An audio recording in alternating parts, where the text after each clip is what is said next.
So now I'm ready to work on part 2 of my mosque activity. Part 2 allows me to basically create an instructional guide for someone who might be interested in visiting a mosque at some point in their lives, and they kind of need to know what to do when they visit a mosque, what kind of goes on inside a mosque, and all those kinds of things. We're also going to put kind of a little map on here to indicate the path that someone might take when visiting a mosque.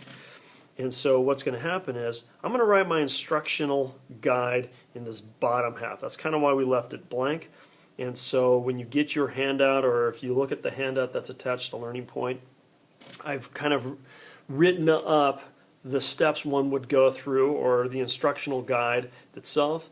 And what you really want to do is basically create a summary of that. Please write it in paragraph form. Use your good transition words, because we're going in steps. Because it's an instructional guide, you want to start off with, first you do this, then you do that. You can use after that, you can use all those, finally, use those transition words to make your paragraph flow better. And you'll be writing that down in this area here. Once you have that done, then I want you to go back up to your drawing, and I'm going to use a red pen here to kind of indicate that. But think in terms of those old-fashioned treasure maps, where you get the little dashed red line and the guy goes around and then X marks the spot. What you're kind of doing is you're giving me a pathway. Let's say we're going to start out here, and if I want to visit a mosque, what do I do and where do I go? So really, my dash line is I got to enter the mosque. I'm going to go through the main gate. Someone would come here first, go to the ablution fountain and wash up and do their thing there. And then after that, they might hang out and socialize here in the sun. And then if it's hot, they might go into the arcade, go underneath. And you know what? Eventually they want to enter the prayer hall here. This is where they take their shoes off and stuff.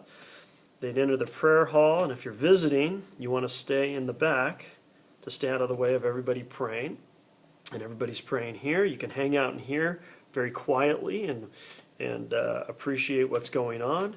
When people are done praying, you can take some pictures on the inside without using a flash or something like that to disturb anybody. And when you're ready to go, you can leave. You step out through here, and maybe you stay in the shade, follow your arcade out of here, and then you go back, and you can exit the main gate. So you've got your arrows in here indicating the direction of the path that you would take and all of the main places where you'd go. And now not only do I have a drawing of this, but I've got a pathway that someone might take to help them to understand better where it is they should go when they visit a mosque.